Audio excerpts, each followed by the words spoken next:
Hello everyone, আসসালামু আলাইকুম। আমি রাবেয়া বিনতে আরশাদ। আমাদের সাথে আছেন আজকে আব্দুর রশিদ সোহাগ ভাইয়া, যিনি একজন এন্টারপ্রেনার। ভাইয়া, আপনার জার্নিটা যদি আমাদের সাথে একটু শেয়ার করতেন। আসসালামু আলাইকুম সবাইকে। আমার নাম Mohammad Abdur Rashid Sohag, founder, CEO and chairman, PPD school bus limited. আমার জার্নিটা স্টার্ট করি আমি 2013 থেকে গ্র্যাজুয়েশন মাস্টার্স কমপ্লিট করি, এবং করার পর থেকেই আমি বেশ কিছু ইনিশিয়েটিভ নেওয়ার চেষ্টা করি। দ্য মেইন টাইম আমার একটা ল্যান্ড নেওয়া ছিল 2011 সালে। আমার ফাদারের কিছু সহযোগিতা ছিল আর নিজের কিছু ইনভেস্টমেন্ট করে আমি প্রায় 100 একরের মতো একটা জায়গা নেই, যেটা পাহাড়ি অঞ্চলে পড়ে, বান্দরবান এরিয়াতে। এবং সেটাতে আমি অ্যাগ্রো নিয়ে একটা বিগ প্ল্যান আমার ছিল আর কি। তো সেটা স্টার্ট করি আমরা 2013 থেকে। তো 13 থেকে স্টার্ট করে প্রায় 1 বছর আমি অনেক ট্রাই করি যে এটাতে বিগ কোনো কিছু করা যায় কিনা।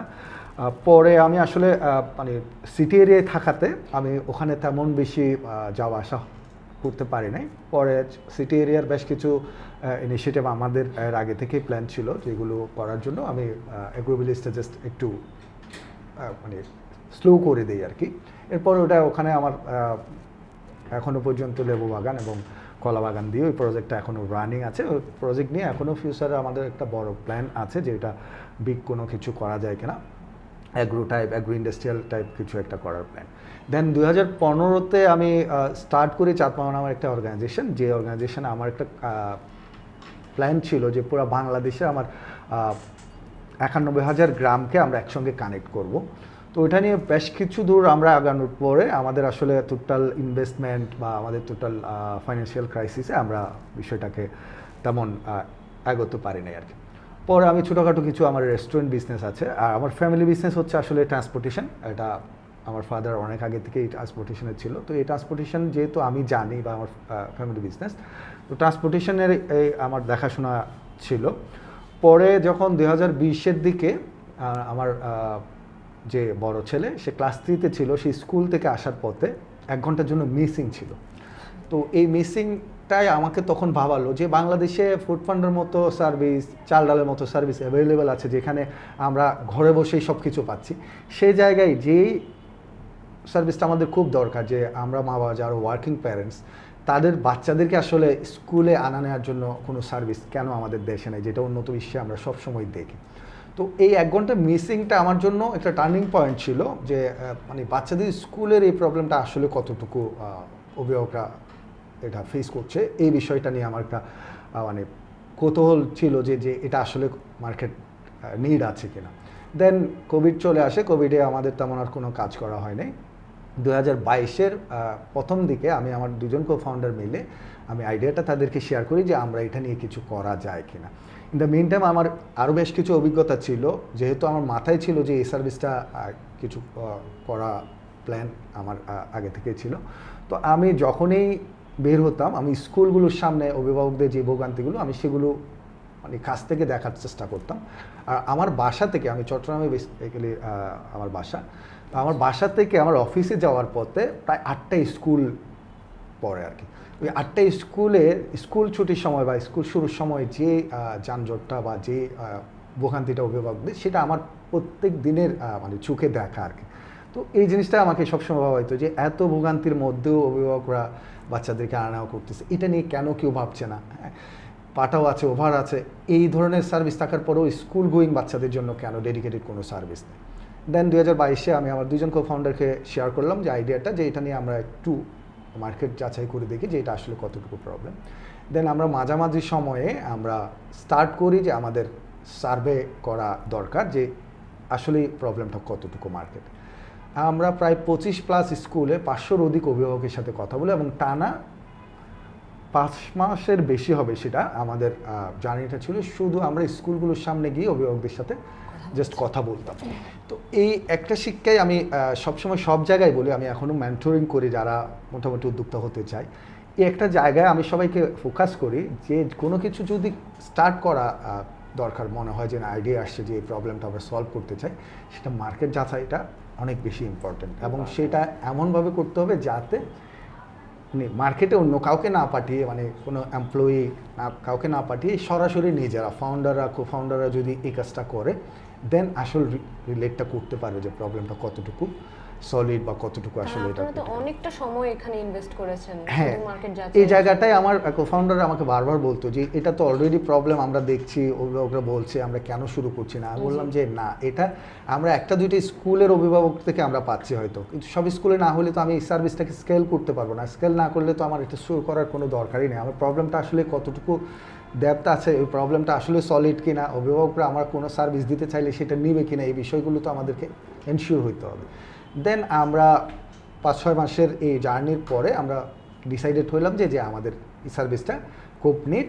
আমরা যে প্রবলেমগুলো মনে করেছিলাম যে আইডিয়াতে, এর চেয়ে বেশি প্রবলেম আমরা মার্কেট থেকে পেয়েছি। মানে অভিভাবকদের বেশ কিছু প্রবলেম আমি উল্লেখ করতে চাই। যেমন অভিভাবকদেরকে জিজ্ঞেস করা হয় যে আপনার কী প্রবলেম ফেস করেন বাচ্চাদেরকে স্কুলে আনা নেওয়ার ব্যাপারে। একদম কমন যে প্রবলেম সেটা হচ্ছে ওয়ার্কিং প্যারেন্টস যারা, তারা আসলে বাচ্চাকে স্কুলে আনা নেওয়ার এই বিষয়টা কোনোভাবেই করতে পারছে না। তখন ওদের কী করতে হয়, কাউকে না কাউকে অফিসে যাওয়ার পথে বাচ্চাকে নামিয়ে অফিসে যেতে হয়, অফিসে দেরি হয়ে যায়, এবং বাচ্চার স্কুল ছুটি হয় কিন্তু অফিসের মাঝখান সময় আর কি, মর্নিং শিফটের যে বাচ্চাদের, তখন অফিস ফাঁকি দিয়ে বের হয়ে বাচ্চাকে বাসায় দিয়ে আবার এসে অফিস করতে হয়। এটা কিন্তু অনেক ওয়ার্কিং আওয়ার অনেকের নষ্ট হচ্ছে, এবং সেটা আমরা সরাসরি অনেক অভিভাবক থেকে পেয়েছি। এবং সেটাও আমার নিজেরও বাস্তব অভিজ্ঞতা। আমি আমার বাচ্চার জন্য অনেক সময় অফিসে বিভিন্ন রকম কথা বলে বের হয়ে জাস্ট বাচ্চাকে বাসায় দিয়ে আবার যেতাম। সেম আমার অনেক কলিগও সেম কাজটা করতো। তো এই জায়গাটায় আমার অভিভাবকদের থেকে আমরা প্রবলেম পেলাম। অনেক অভিভাবক থেকে পেলাম যে তারা 4 বার বাচ্চাকে আনা নেওয়া করতে গিয়ে অনেক বেশি কস্ট তাদের যায়। কীভাবে? প্রথম বাচ্চাকে নিয়ে যায়, নিজে একা চলে আসে, আবার আনতে যায় একা, আবার বাচ্চাকে নিয়ে চলে আসে। 4 বারে তাদের অনেক বেশি কস্ট যায়, যেটা তারা আসলে মানে অ্যাফোর্ড করতে পারে না। দেন যে প্রবলেমটা পেলাম সেটা হচ্ছে অনেক অভিভাবক 2 বার আসা যাওয়া বাঁচানোর জন্য, বিশেষভাবে মায়েরা স্কুলের সামনে বসে থাকে। হ্যাঁ, স্কুলগুলোতে কিন্তু পর্যাপ্ত মানে অ্যাকোমোডেশন নাই যে অভিভাবকরা ওখানে বসবে। তো ওরা কী করে স্কুলের সামনে থাকে না, স্কুলের সামনে যে এখানে আমরা দেখি যে বাচ্চাদেরকে স্কুলে ঢুকে ওরা বসে থাকে। আমি এমনও দেখছি রোদ, তারপর বৃষ্টি, ধুলাবালি, অভিভাবকরা মানে র্যান্ডম বসে আছে। এই কষ্টটা অনেক অভিভাবককে জিজ্ঞেস করলাম যে এটা কি আপনারা এনজয় করেন নাকি এটা আসলে কষ্ট। অনেকে বললো যে এটা যে কী মারাত্মক কষ্ট, আমার বাসার কাজগুলো ফেলে রেখে, বাসায় অনেক আরও বাচ্চা আছে তাদেরকে মানে একা রেখে এখানে এসে আমরা যে কষ্টটা করি এটা আসলে অমানবিক, এবং এটা আমরা আসলে এখান থেকে রেহাই পেতে চাই। তো কেন করেন? 2 বারের টাকা বাঁচানোর জন্য, আর কোনো ওয়ে তো নেই, কেউ তো এই সার্ভিসটা দিচ্ছে না। দেন আমরা যারা গাড়ি দিয়ে মানে গাড়ি দিয়ে নিজেদের বাচ্চাদের আনা নেওয়া করে তাদের কাছে গেলাম যে তাদের কোনো প্রবলেম আছে কিনা। তো তাদেরও সেম প্রবলেম বলে যে আমাদের একাধিক বাচ্চা থাকলে আমার কয়টা গাড়ি আমি মেনটেন করবো, আমার একটা গাড়ি আমি নিজেই অফিসে যেতে পারি না, বাচ্চার জন্য রাখা হয়, কিন্তু 1-2টা বাচ্চা হয়তো সর্বোচ্চ অ্যাকোমোডেট করা যায়, বাকিদেরকে ঠিকই আনা নেওয়া করার জন্য আমাদেরকে বা কাউকে না কাউকে আমার রাখতে হয়। সেম প্রবলেম তাদেরও আছে। দেন আমরা ডিজাইন করলাম যে আমরা এমন একটা সার্ভিস দিব যেটা অ্যাফোর্ডেবল হবে, সেফটি আমরা এনশিওর করব, আর অভিভাবকদের জাস্ট মানে এমন একটা বিলিভ দিব যে সে তার বাচ্চাকে নিজে আনা নেওয়া করলে যে ট্রাস্টটা বা যে কাজটা তার হতো, সেম কাজটা আমরা যাতে তার পক্ষ হয়ে করে দিতে পারি। দেন আমরা যে কাজ করা যেভাবে কথা সেভাবে আমরা মোটামুটি একটা ডিজাইন করলাম যে আমরা এইভাবে একটা অ্যাপস দিব যেখানে ট্র্যাকিং করতে পারবে, ভিডিও ক্যামেরা দেখতে পারবে, এবং নোটিফিকেশন পাবে কখন আমরা তার বাচ্চাকে বাসার সামনে থেকে পিক করলাম, কখন স্কুলে ড্রপ করলাম। সেম আবার স্কুল থেকে পিক করলে এবং বাসায় ড্রপ করলে নোটিফিকেশন পেয়ে গেল। তাহলে হাতের মুঠোই সে এনশিওর হইলো তার বাচ্চা কোথায় যাওয়া আসা করছে বা কী অবস্থায় এখন কোথায় আছে। তখন আমরা চিন্তা করলাম একদম ছোট বাচ্চা যারা আছে, প্লে, নার্সারি, ওদেরকে আসলে কীভাবে গাড়িতে ড্রাইভার একজন মেনটেন করবে। দেন আমরা একজন ফিমেল গাইড চিন্তা করলাম যে প্রত্যেকটা গাড়িতে আমরা একজন ডেডিকেটেড ফিমেল গাইড দেবো, যে শিক্ষিত, মানে মহিলা মানে যে একটু বয়স্ক হয়েছে এই ধরনের না, একদম শিক্ষিত যারা রানিং স্টুডেন্ট, তাদের জন্য আমরা পার্ট টাইমের এটা একটা অপশন বের করলাম যে পার্ট টাইম সে শুধু স্কুলে যাওয়ার সময় নিয়ে যাবে আর ছুটির সময় নিয়ে আসবে, বাকি সময় সে পড়ালেখা থেকে শুরু করে সব কিছু করতে হবে। এটাই সবচেয়ে বেশি অভিভাবকরা মানে ট্রাস্ট করলো যে একজন ফিমেল গাইড তাদেরকে টেক কেয়ার করবে। যেটা ড্রাইভার হলে অনেকে ট্রাস্ট করতে চায় না, কারণ ড্রাইভারের হাতে আসলে ড্রাইভার কতটুকু বিশ্বাসযোগ্য এই বিষয়টা তখন চলে আসে। তখন আমাদের এই জিনিসটাও অভিভাবকদের কাছে আমরা আস্তে আস্তে গিয়ে মানে আমরা নামিয়ে নেই, আমরা যখন আমাদের টোটাল প্ল্যানটা ডিজাইন করি দেন আমরা অভিভাবকদের কাছে যাই যে আমরা এরকম একটা সার্ভিস আনতে চাচ্ছি, আপনারা কী বলেন, আপনাদের সাজেশন। তখন ওরা বললো যে হ্যাঁ আপনাদের এই সার্ভিসটা ঠিক আছে, জাস্ট আমাদের অ্যাফোর্ডেবল একটা প্রাইস যদি দেন আমরা এটা এবেল করতে চাই আর কি। সো ভাইয়া, আপনি পিপল বাস সার্ভিস যেটা লঞ্চ করেছেন, যেটা বাংলাদেশে একদমই নতুন এবং ইউনিক বলা চলে। তো আপনি এই নতুন একটা বিষয় যে বাংলাদেশের মানুষের কাছে নিয়ে আসলেন, এটার ইনিশিয়েটটা করার সময় আপনাকে কেমন প্রবলেম ফেস করতে হয়েছিল বা চ্যালেঞ্জেসগুলো কেমন ছিল যদি একটু বলতেন। আচ্ছা, আমি একটু শুরু থেকেই বলি, যেহেতু জার্নিটা বলেছি যে কীভাবে আসছি বা কীভাবে কী করেছি, রিসার্চ ফেজ থেকে শুরু করে আমরা এতটুকুই ছিলাম আর কি। তো আমাদের স্টার্টটা আসলে অনেক বেশি মানে কঠিন একটা স্টার্টিং ছিল। কীরকম সেটা হচ্ছে আমরা তিনজন যখন কোফাউন্ডার মিলে মানে এই রিসার্চটা করি, সার্ভেটা করি, এটা তো নিজেদের জাস্ট কস্টটা নিজেরা বের করে আমরা করে যাই, কিন্তু ফাইনালি যখন আমরা ডিজাইন করি যে এটা নিয়ে আমরা একটা সলিউশন আনবো, এটা নিয়ে যখন আমরা ডিজাইন করতে যাই তখন আমাদের 2 থেকে 3 মাস আমাদের শুধু এই ফেজটা যায়। এবং তখন আমরা অফিস করতাম, মানে অ্যাকচুয়াল যেটা সিনারিও ছিল সেটা হচ্ছে আমরা মানে রাস্তার পাশে একটা ফুটপাথের মতো জায়গা, যেখানে আপনার যে যাত্রী ছাউনির পাশেই চক বাজারে, এটা হচ্ছে প্যারেড কর্নার একটা মাঠ আছে, মাঠের কর্নারে আর কি। আমরা প্রত্যেকদিন সন্ধ্যায় আমাদের কাজগুলো নিয়ে আমরা ওখানে বসতাম এবং ওখানেই আমরা মিটিংটা করতাম, কারণ আমাদের কোনো স্পেস ছিল না যে আমরা কোনোখানে বসবো। এই সময়টা আমাদের আসলে অনেক বেশি কষ্টের গেছে। আমরা মানে রাতের আঁধারে মিটিং করেছি, মশার কামড় থেকে শুরু করে গাড়ির শব্দগুলো সব কিছু মিলে আমরা এটা কন্টিনিউয়াস ট্রাই করতে চেষ্টা করছি যে আসলে প্রবলেমটা কতটুকু সলিড। প্রবলেমটা যদি সলিড হয় দেন আমাদের সার্ভিসটা আমরা স্টার্ট করব, না হলে আমাদের দরকার নেই। এমনি প্রবলেম দেখলাম যে অনেক অভিভাবকের এটা নিড আছে, তার মানে এই না যে এটা আমি যখন বিজনেসে কনভার্ট করব যে আমার আসলে রেভিনিউটা আমাকে যথেষ্ট পরিমাণে আমার রেভিনিউ আর্ন করতে পারছি কিনা, আমি সাস্টেইন করতে পারছি কিনা, এই বিষয়গুলো নিয়ে আমরা অনেক সময় ধরে আমরা এই মিটিংটা করেছি। এই সময়টা আমাদের খুবই খারাপ সময় ছিল, আমরা বলবো যে আমাদের খুবই কষ্টের দিন ছিল। আমরা ছাড়তে পারছি না যে আমরা এটা সার্ভিসটা স্টার্ট করবো না, এরকম কিছু আমরা মাথায় আসছিল না। আমাদের চিন্তা হচ্ছে যে আমরা কিছু একটা করব, এখান থেকে স্টার্ট করি। দেন আমরা সাপ্লাইট অফিস খুঁজেছি অনেক, কারো ইউজ করা অফিস যদি আমাদের একটা সময়ের জন্য দেয় 2-3 ঘন্টা আমরা কী করার জন্য, কিন্তু তেমন কোনো সাড়া পাই না, যেহেতু চিটংয়ে আসলে কোয়ার্কিং স্পেস ছিল না বা নাই আর কি। আর তখন আমাদের অ্যাফোর্ড করার মতো তেমন মানিও ছিল না। দেন আমরা চিন্তা করছি ঠিক আছে আমরা এখান থেকে কন্টিনিউ করি, আমরা আস্তে আস্তে একটা ধাপ আগাই আর কি। পরে আমরা একটা সাপ্লাইট অফিস পাই আমার এক মামার, এবং তাদেরকে আমরা অফার করি যে এই বিষয়টা আমরা এতদিন কাজ করে যাচ্ছি, এই বিষয়টা এতটুকু আমরা রিসার্চ করেছি মার্কেট, এটার আপনারা যদি আমাদের সাথে কাজ করেন। দেন আমার 2 মামা মিলে ওনারা রাজি হলো যে আমরাও কোফাউন্ডার হিসেবে থাকতে চাই, আমরাও তোমাদের সাথে ওয়ার্কফোর্স হিসেবে থাকতে চাই, তোমাদের আইডিয়াটা আমাদের ভালো লেগেছে, আমরা একসাথে কাজ করি। দেন আমরা ওনাদের এই অফিসে সাপ্লাইট দিয়ে স্টার্ট করি। আমরা ফার্স্ট ফেব্রুয়ারিতে 2023-এ আমরা 2টা গাড়ি নিয়ে 50 জন স্টুডেন্ট নিয়ে আমরা আমাদের ফার্স্ট সার্ভিস স্টার্ট করি। এবং স্টার্ট করার পরে যেই আপনি প্রবলেম ফেস করার কথা বলছেন, এটা তো স্টার্ট করার আগের প্রবলেম আমি বলেছি। স্টার্ট করার পর যে প্রবলেমটা আমরা ফেস করছি সেটা হচ্ছে আসলে মানে ট্রান্সপোর্টেশন সেক্টরটা না অনেক বেশি স্যাচুরেটেড। এখানে অনেক বেশি মানে আপনার পার্টি ইনভলভ। ধরেন আপনার এখানে ড্রাইভার আছে, গাড়ির ওনার আছে, গাড়ির মেকানিকরা আছে, ইনভলভ আছে। এখানে আমার ফিমেল গাইড দিতে হচ্ছে প্রত্যেকটা গাড়িতে, গাড়ির ব্যাকগ্রাউন্ড, ড্রাইভারদের ব্যাকগ্রাউন্ডটা চেক করতে হচ্ছে। সব কিছু মিলে এই টোটাল একটা সলিউশন আনতে আমাদেরকে অনেক বেশি ব্যাক পেতে হয়েছে। কারণ ট্রান্সপোর্টেশন তো এমনিতেই আমাদের দেশে আমরা জানি যে আমাদের পাবলিক ট্রান্সপোর্টেশন এত বেশি অর্গানাইজড না। তো এই জায়গাটায় আমাদের ড্রাইভার বিহেভিয়ারটা আমরা কীভাবে মেনটেন করব, একজন ফিমেল গাইডকে আমরা কীভাবে ট্রেন আপ করবো, যে বাচ্চাদের সে কীভাবে টেক কেয়ার করবে। একজন বাচ্চা দুষ্টুমি করতেছে, তাকে সে ধমক দিল, হ্যাঁ, বাচ্চা তো পরের দিন বাসায় গিয়ে বলে দিবে যে আমাকে এভাবে বলা হয়েছে, তাহলে অভিভাবকরা সেটা আমাদেরকে অন্যভাবে অভিযোগ দিবে। দেন হচ্ছে ড্রাইভার দেখা যাচ্ছে গাড়ির রান করার সময় কোনো একটা গাড়ির সাথে সে কোনোভাবে একটু টাচ করলো বা কোনো কিছু করলো, দেন তারা কিন্তু স্ল্যাং ইউজ করে, হ্যাঁ, ওই যে অন্য ড্রাইভারদেরকে গালি দেয়। এই গালিটা কিন্তু বাচ্চারা শুনলে আবার সেটাও তারা শিখবে, বা এই জিনিসটা আমরা কোনোভাবেই চাই নাই। এবং সেটা মেনটেন করার জন্য আমরা ডে 1 থেকে যে গাড়িগুলো আমরা সোর্স করেছি বিভিন্ন ব্যান্ডর থেকে, তাদেরকে বলে দিয়েছি যে আপনাদের যে ড্রাইভার, ওই ড্রাইভারগুলো হবে না, আমরা আমাদের ড্রাইভার নিয়োগ দেবো। দেন আমরা ড্রাইভারের জন্য বিজ্ঞাপন দিই এবং অনেক ড্রাইভার আসে, আমরা ড্রাইভারদের বিহেভিয়ারগুলো দেখি, যাদের মিনিমাম একটা লেখাপড়া আমরা আছে তাদেরকে আমরা নেই এবং তাদের বিহেভিয়ারগুলো আমরা ট্রেন আপের মাধ্যমে চেঞ্জ করতে চেষ্টা করি এবং দেন আমরা নিয়োগ দিই যে আপনারা এবার আমাদের করতে পারবেন।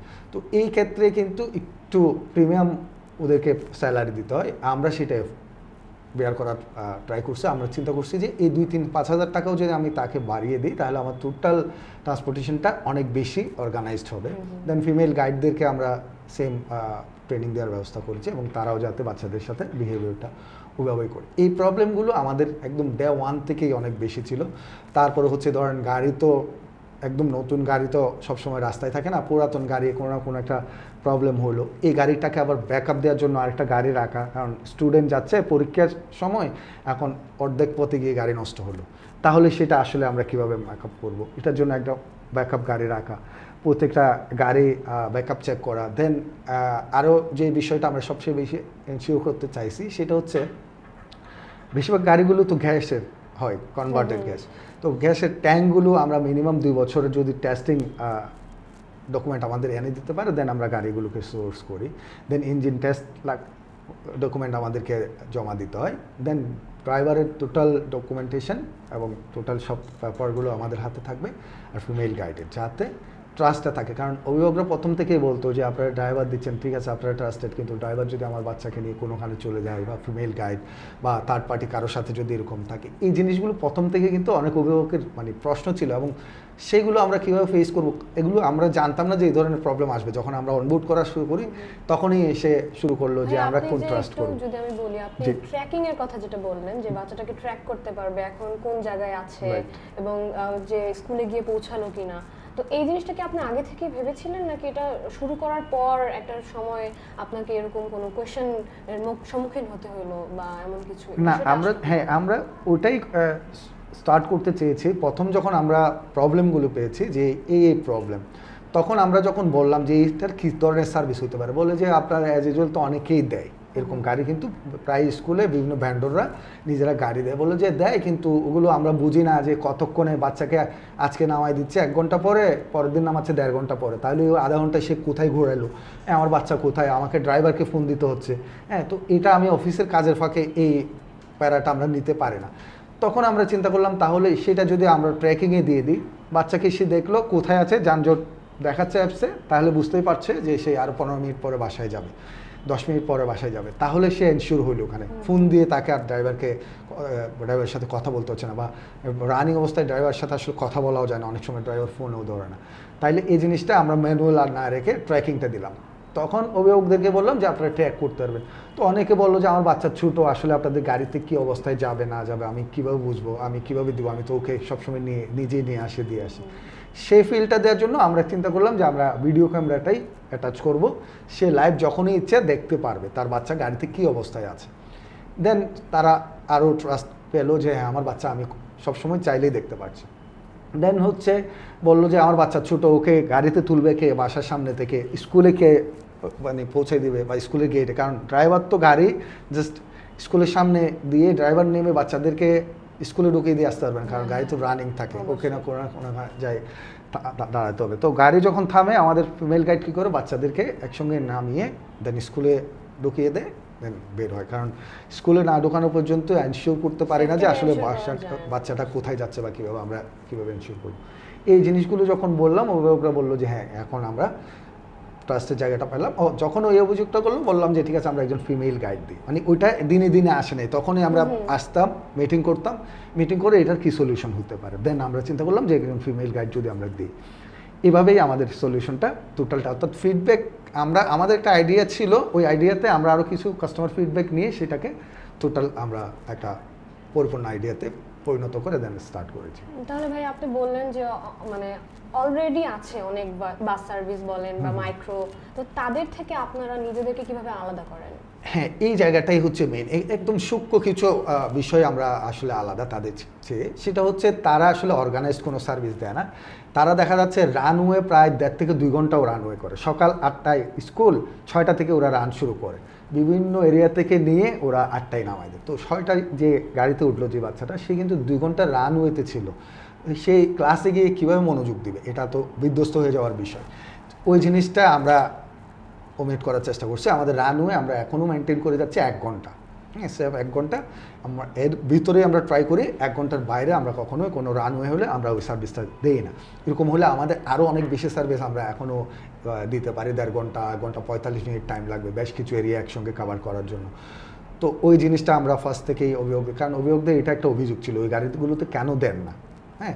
তো বলে যে ওরা 2 ঘন্টা 2.5 ঘন্টা করে, বাচ্চা ছুটির পরেও দেখা যাচ্ছে 3টায় ছুটি হয়েছে, 5:30 5টায় ওকে বাসায় নামাচ্ছে। তাহলে সে ওর বাসায় টিউটর আছে, ওদের কাছে পড়ার একটা টাইম থাকে, সব কিছু মিলে ওরা মিসম্যানেজ হচ্ছে, ওরা ওই সময়টা দিতে চায় না। দ্বিতীয় হচ্ছে ওদের টেক কেয়ার করার মতো কেউ নেই। ধরেন ছোটো বাচ্চাদেরকে ওরা দিতেই পারে না, কারণ ড্রাইভার একা তাদেরকে মেনটেন করতে পারে না।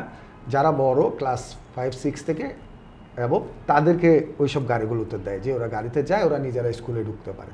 তাহলে প্রাইমারি স্টুডেন্টদের জন্য কোনো ডেডিকেটেড সার্ভিস তখন অ্যাপ্লিকেবল ছিল না। এটা আমরা এই গ্যাপটা আমরা দেখলাম। দেন হচ্ছে ওদের আসলে ড্রাইভার বিহেভিয়ার থেকে শুরু করে এই যে জিনিসগুলো আমরা ইনশিওর করলাম, গাড়িটার আসলে কমফোর্ট কতটুকু, গাড়িটা এসি আছে কি না, হ্যাঁ গাড়িটা সিএনজি টিউবটা টেস্ট করা কিনা, ইঞ্জিন টেস্ট করা কিনা, এই বিষয়গুলো কিন্তু অভিভাবকরা সবসময় আমাদেরকে বলতো যে এই গাড়িগুলো আসলে আমরা দেখলে মনে হয় যে এই গাড়িগুলো এত ভালো না, এই জন্য দিই না। তখন আমরা চিন্তা করলাম তাইলে গাড়ির একটা স্ট্যান্ডার্ড আমাদেরকে মেনটেন করতে হবে। এই জিনিসগুলোই যখন আমরা দেখলাম তখন ওদের থেকে আমরা ডিফারেন্স করলাম। আর টেকনোলজি যে অ্যাটাচমেন্টটা, এটাই আসলে অভিভাবকরা সবচেয়ে বেশি আশ্বস্ত হয়েছে, যে ট্র্যাকিং করে সে বুঝতে পারছে যে 10 মিনিট পরে বাচ্চার জন্য গাড়ি আসবে, তাহলে সে ততক্ষণের মধ্যে কিন্তু রেডি হয়ে বাচ্চাকে রাখতে পারছে, যেটা আগের ক্ষেত্রে হইতো না। ড্রাইভার আসছে, 2-3 মিনিট দাঁড়াইছে, বাচ্চাকে নামাতে পারে নাই, চলে গেছে, কারণ ওকে তো ও টাইমটা মেনটেন করতে হবে। তো এই জায়গার জন্য আমরা 10 মিনিট আগে 15 মিনিট আগে নোটিফিকেশন দিয়ে রাখি যে আপনার বাসায় আমরা 15 মিনিট পরে পৌঁছাচ্ছি। দেন সেভাবেই গুছিয়ে রাখতে পারে। যেন বাচ্চা নামার আগেও সেম জিনিসটা আমরা করি, যে আপনার বাচ্চাকে আমরা ড্রপ করব, আপনি 10 বা 15 মিনিট পরে এসে রাস্তায় দাঁড়ান বা গেটের সামনে দাঁড়ান বা কাউকে পাঠান বা অ্যাসাইন করা পাবলিক, অত একদম ছোটো হইলে আমরা। এই পর্যন্ত আপনার স্টুডেন্টদের এবং প্যারেন্টসদের স্যাটিসফ্যাকশনটা কতটুকু আপনি ইনশিওর করতে পেরেছেন?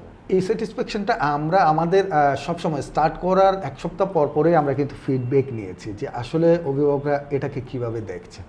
তো অভিভাবকদের ফিডব্যাকগুলো প্রথম থেকেই আমরা যেভাবে পেয়েছি, স্টিল আমরা ওটাই মেনটেন করে যাচ্ছি। এবং আলহামদুলিল্লাহ আমাদের এখনও পর্যন্ত মানে রিটেনশন রেট বলি আর কি আমরা, যে অভিভাবকরা বাচ্চাকে দিয়েছে, সে 1 বছর মানে ধরেন জানুয়ারিতে দিয়েছে, সে ডিসেম্বর পর্যন্ত যদি স্কুল চেঞ্জ না করে, তাহলে 1 বছর তো কন্টিনিউ করলে, স্কুল চেঞ্জ না করলে সে সেকেন্ড ইয়ারও আমাদের সাথে আছে।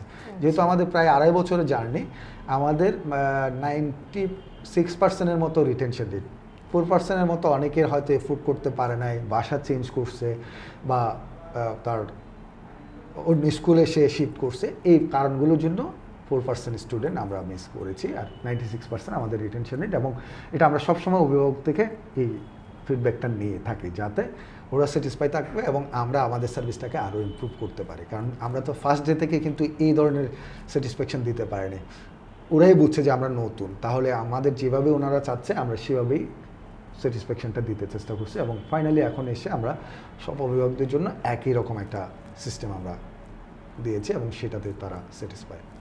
তাহলে ভাইয়া এখন পর্যন্ত আপনি মানে নেশন ওয়াইড যদি আপনি বড় করতে চান আপনার কোম্পানিটা, এটা কি আপনি অলরেডি ভেবে ফেলেছেন, এটা চিন্তা করেছেন এটা নিয়ে, নাকি এখনো?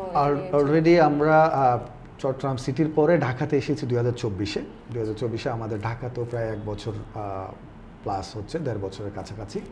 এখানেও আমরা মোটামুটি বেশ কিছু স্কুলে আমাদের সার্ভিস রান করেছি এবং এখন কন্টিনিউ চলতেছে। আমরা স্কেল করার জন্য আমাদের আরও কিছু প্ল্যানিং আমরা এখন হাতে নিচ্ছি এবং পুরা বাংলাদেশে 8টা বিভাগীয় সিটিতে আমাদের নেক্সট ইয়ারে যাওয়ার প্ল্যান আছে আর কি।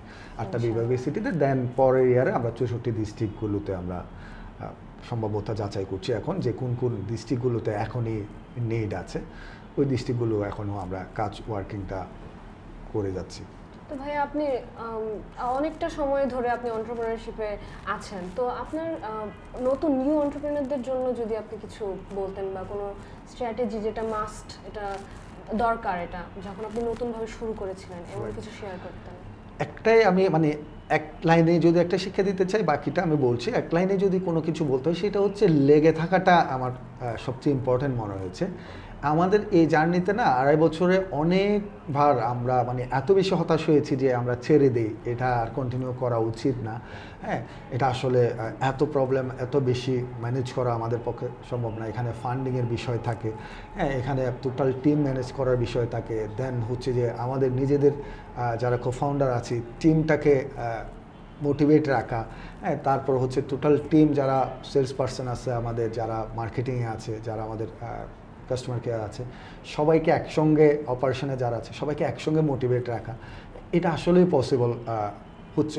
অনেক সময় দেখা যাচ্ছে যে খুব টাফ কিছু সিচুয়েশন আমাদের পড়তে হতো, দেন সেটা আবার আমরা ওভারকাম করছি। জাস্ট আমরা লেগেছিলাম যে আমরা চিন্তা করছি যে এই সার্ভিসটা আমরা স্টুডেন্টদের জন্য করেছি এবং সেটা স্টুডেন্টদের সার্ভিসটা এনশিওর করার পরেই আমরা এটা আশ্বস্ত হবো যে আমরা এটা করতে পেরেছি। এর আগে আমরা এটাতে পিছিয়ে যাওয়ার কোনো অপশন আমাদের নেই। দেন এই লেগে থাকাটাই আমাদের এই পর্যন্ত নিয়ে আসছে এবং আলহামদুলিল্লাহ আমরা আশা করি ইনশাল্লাহ আমরা আরও সামনে এটাকে নিয়ে যেতে পারবো আর কি। ভাইয়া, আপনি যদি একটা রিয়েল লাইফ একটা প্রবলেম আমাদের সাথে শেয়ার করতেন, যে এমন একটা চ্যালেঞ্জ আপনাকে ফেস করতে হয়েছিল এবং আপনি সেটা থেকে ওভারকাম কিভাবে করেছিলেন, আমাদের সাথে যদি শেয়ার করতেন। মানে আমার স্টার্টআপ জার্নিতে, এই টোটাল স্কুল বাস জার্নির, জি জি, আপনি বললেন যে একটা সময় মনে হতো যে আজকেই শেষ, এটাই শেষ। যেমন এমনও হয়েছে আমরা স্টার্ট করার সময় তো আমাদের আর্থিক প্রবলেম ছিল মোটামুটি। আমাদের যারা কোফাউন্ডার আমরা একসঙ্গে নিয়ে আমাদের কিছু নিজেদের টাকা নিজেরা আমরা ইনভেস্ট করে আমরা এটাকে রান করে যাই।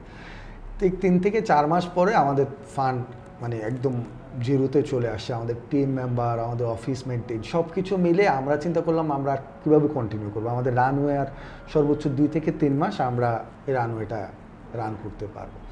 তখন মানে এই 2-3 মাস আমরা তো ম্যানেজমেন্টরা বুঝলাম যে আমাদের কাছে আর নাই, তাহলে আমাদের এই যে চিন্তাটা এটা কিন্তু আস্তে আস্তে টিমের মধ্যেও প্রভাবিত হয়েছে। কারণ টিমরা আমাদের সাথে এমনভাবে বন্ডিং ছিল, তারা সব কিছু A to Z আমাদের জানতো যে আমরা আসলে কোন মিশনে যাচ্ছি, কিভাবে কি করব, কখন গিয়ে আমাদের ব্রেক ইভেন্ট যাবে। আমরা এটা টিমের সাথে সবসময় শেয়ার করতাম যে আমাদের কতটুকু ডেডিকেশন দিলে আমরা আগামী 1 বছর 1.5 বছরের মধ্যে গিয়ে আমাদের ব্রেক ইভেন্ট পয়েন্টে পৌঁছাতে পারবো, যেটা দিয়ে আমরা আমাদের সার্ভিসটাকে সাস্টেইন করতে পারবো উইদাউট ইনভেস্টমেন্ট। কারণ আমরা প্রথম থেকেই চিন্তা করি না যে আমাদের এখানে আমরা বিগ একটা ইনভেস্টমেন্ট রেজ করবো। হ্যাঁ, এইটা কিন্তু প্রথম থেকেই আমাদের ছিল না। আমরা চিন্তা করছি ইটসেলফ এটাকে সাস্টেইন করে এটাকে আমরা কন্টিনিউ করে যাবো, আস্তে আস্তে আমরা এটাকে স্কেল করব।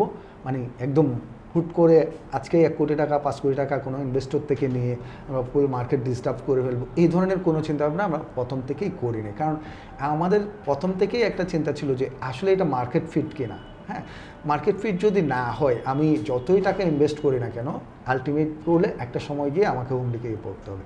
তো আলটিমেট অনেক ইনভেস্টরের টাকা আমরা এখানে জলে ফেলতে পারি না। নিজেদের শ্রম, সময়, নিজেদের ইনভেস্টমেন্ট সব কিছু মিলে আমরা এটা চাইনি। তো এই যে 2-3 মাসের যে সময়টা, ওই সময়টা আমাদের খুবই টাফ গিয়েছে এবং আমাদের যারা কোফাউন্ডার আমরা যখন মিটিং করতাম আমরা চিন্তা করছি যে আমরা মনে হয় এটা আর না বাড়ি, স্কেল না করি, আমরা জাস্ট যতটুকুতে আছি এতটুকুই আমরা টিম একটু শর্ট করে আমরা এটাকে কন্টিনিউ করে যাই। 2, 4, 5, 10টা গাড়িতে আমরা থাকি। পর চিন্তা করলাম না, এভাবেই তো আসলে সলিউশন আমরা যেটা দিতে চেয়েছি যে প্রত্যেকটি স্কুলের বাচ্চারা নিরাপদে যাবে, ওকে ভোগান্তিহীন থাকবে। তখন আমরা এটা নিয়ে চার্জ করি যে কোথায় গিয়ে আমরা হেল্পিং পাই। দেন আমরা গভর্নমেন্ট একটা প্রজেক্ট থেকে প্রায় 80 লক্ষ টাকার একটা গ্রান্ট পাই, যেটা আমাদেরকে আসলে ফুয়েলিং করার জন্য ফার্স্ট অবস্থায় খুবই ভালো একটা অ্যামাউন্ট ছিল এবং সেটা দিয়ে আমরা অনেকটুকু আগাতে পেরেছি এবং সেটাই এখনো পর্যন্ত আমরা কন্টিনিউ করে যাচ্ছি যে এই অ্যামাউন্টটা।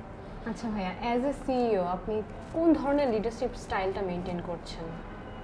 আমার ক্ষেত্রে আমার টিমে আমি অনেক সিইও আমার পরিচিত আছে, তো তাদেরগুলো আমি ফলো করি, শিখতে চেষ্টা করি তারা কী করে, বা আমার সিনিয়র যারা আমার তাদের সাথে সবসময় কনসাল্ট করতাম, বা আমি অনেক ভালো বড় বড় যারা স্টার্টআপ আছে তাদের সিইও থেকেও আমি কিন্তু মেন্টরিং নিয়েছি পার্সোনালি। আমি এখনও নেই। হ্যাঁ, কোনো একটা প্রবলেম ফেস করলে আমি ভালো একজন বড় যারা অলরেডি প্রতিষ্ঠিত স্টার্টআপ তাদের কাছে আমরা যাই আমি এবং বলি যে এই প্রবলেম আমি কীভাবে সলিউশন করব।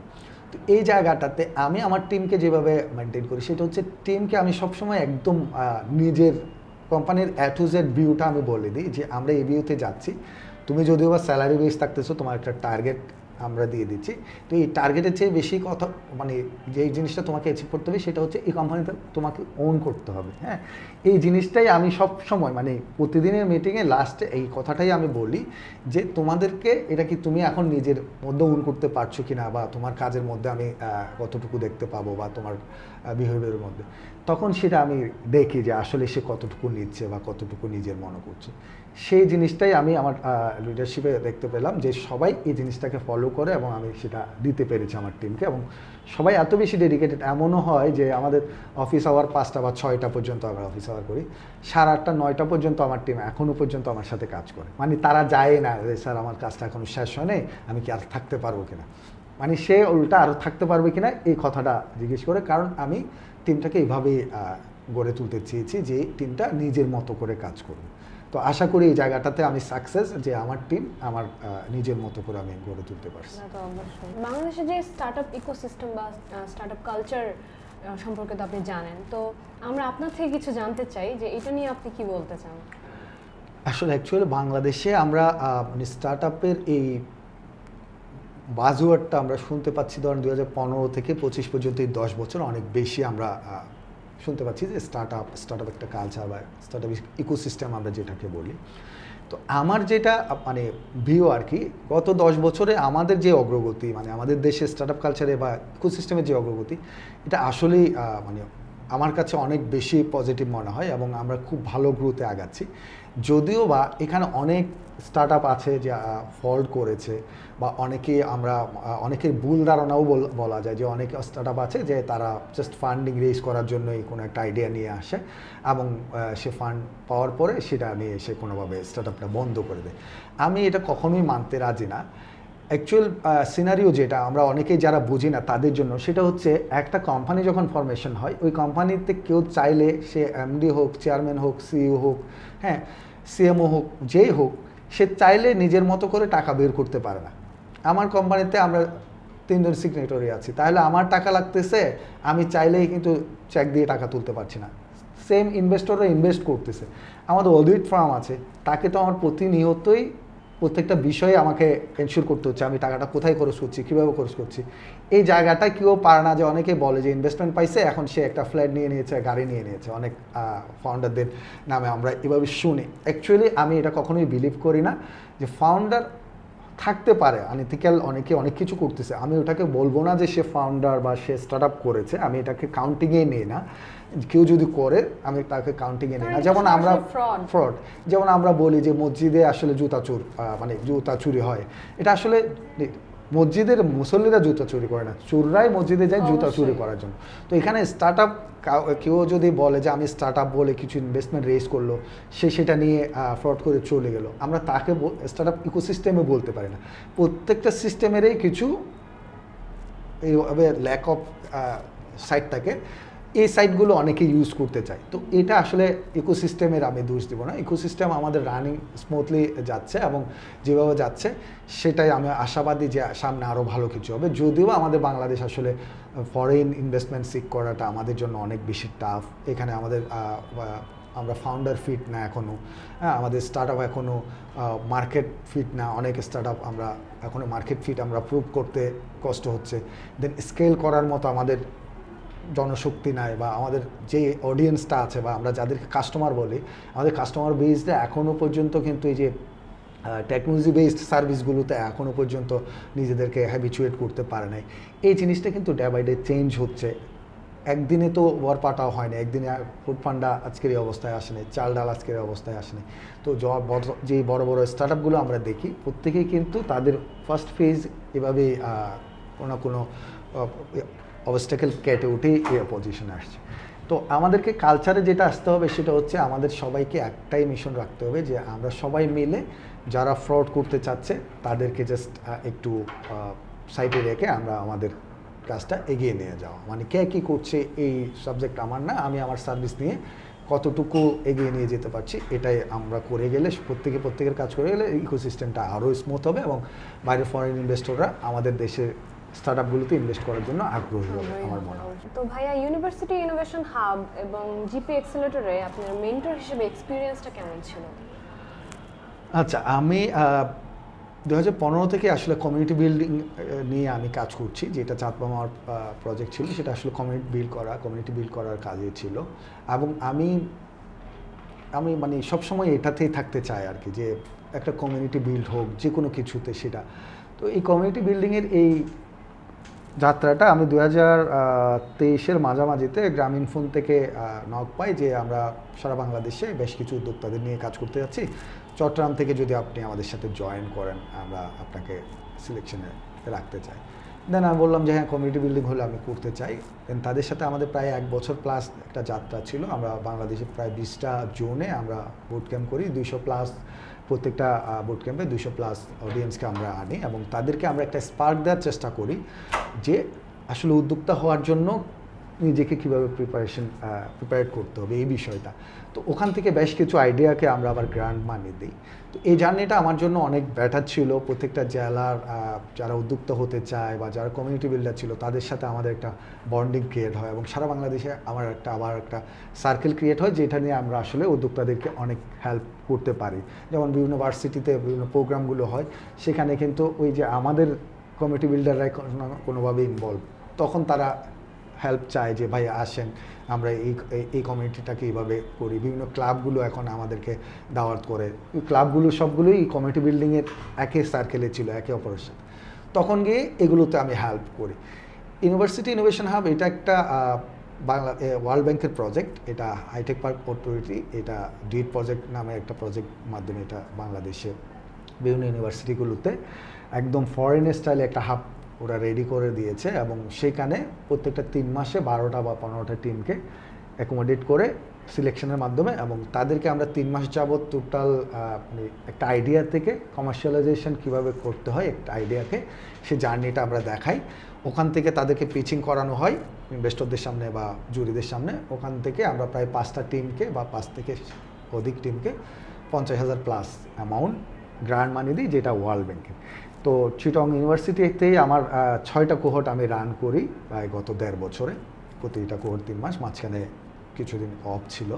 তো এই 6টা কোহর্টে প্রায় 60 প্লাস টিম আমার হাত দিয়ে আমি মানে আইডিয়া থেকে কমার্শিয়ালাইজেশন পর্যন্ত নিতে পারছি।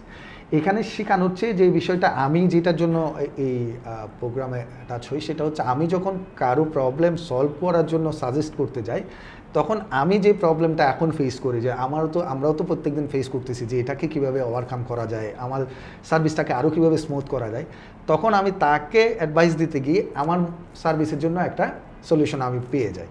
এই জিনিসটাই আমার কন্টিনিউ হচ্ছে এবং সেটা আমি অ্যাপ্লাই করি। আমার কো-ফাউন্ডারদেরকে বলে যে এটা কীভাবে আসলো, এটা আমি বললাম যে ওর এই প্রবলেম ছিল, প্রবলেমটা আমি এইভাবে সলিউশন করতে গিয়ে আমি চিন্তা করলাম আমারও তো এইভাবে সলিউশন।